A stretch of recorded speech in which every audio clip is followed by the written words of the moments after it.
Prepping and survival lessons we can learn from cowboys and their life in the Wild West. First is never leaving home without their saddlebag, which is like their emergency kit. This would contain their food, water, and other supplies. They were always prepared for harsh weather. They would usually keep a wool blanket and a rain slicker on them at all times. Always staying armed. They would never leave their house without a weapon. One, because they know it could get dangerous and they need to defend themselves. And two, in case an opportunity comes to hunt for some food. Carrying a cast iron skillet. They're heavy to carry, but they're extremely durable. So you can drop them, you can put them on an open fire, and nothing will happen to them. They'll still last you basically forever. Cowboys on the trail would barter. So if they ran out of something and they need it, they would ask someone who's passing by to trade. Usually this would involve food, fire starting materials, medicine, and many other items. Cowboys would carry coffee, and since there's no coffee maker, they would put the ground coffee into a sock, and they would dip that into hot water and just make coffee that way. In cases where they didn't have any medical supplies, they would cauterize their wound to stop the bleeding. So this is where you use heat to burn or seal a wound closed. Obviously, this is only for situations where it's a very large wound and is life-threatening. In some cases, they would pour gunpowder in the wound and then just light it. In some cases, they would heat a piece of metal or their knife over a fire and then just put it on their wound. It's extremely painful and there's a high risk of infection, but this is only something they would do when they have no other options.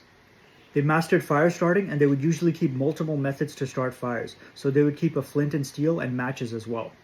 Fire was essential to keep warm, cook food, boil water, and keep dangerous animals away.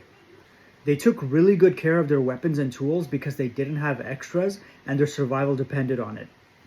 They would constantly oil up and clean their weapons. They would keep their knife razor sharp at all times. They would check on their horse after every single trip to make sure it was clean and it wasn't hurt. They would stockpile supplies every chance they got. It's not like us city people who always have a store like 2 minutes away. They may not see a general store for days or even weeks. So they bought supplies whenever they had a chance. Some items they would stock up on are coffee, ammo, beef jerky, beans, sugar, and salt. Cowboys always carried a bandana for dust protection, wiping away sweat, and using it as a makeshift sling.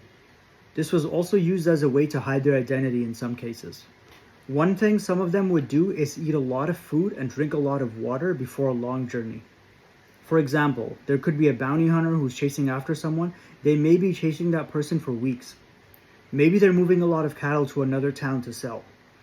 They may not have any idea when they'll hunt their next meal or find a restaurant. To help with this, they would eat as much food as possible and drink as much water as possible so they don't have to go on their food supplies and water supplies that they're carrying early on into the trip. They would know a lot of different knots. Why? Because they need to lasso, secure livestock, tie gates, tie bedrolls, build shelters, and do a lot of other stuff. You need to know knots as well for different survival purposes. Learn the bowline knot, square knot, clove hitch, taut line hitch, and figure eight knot. Thanks for watching. Make sure to like and subscribe.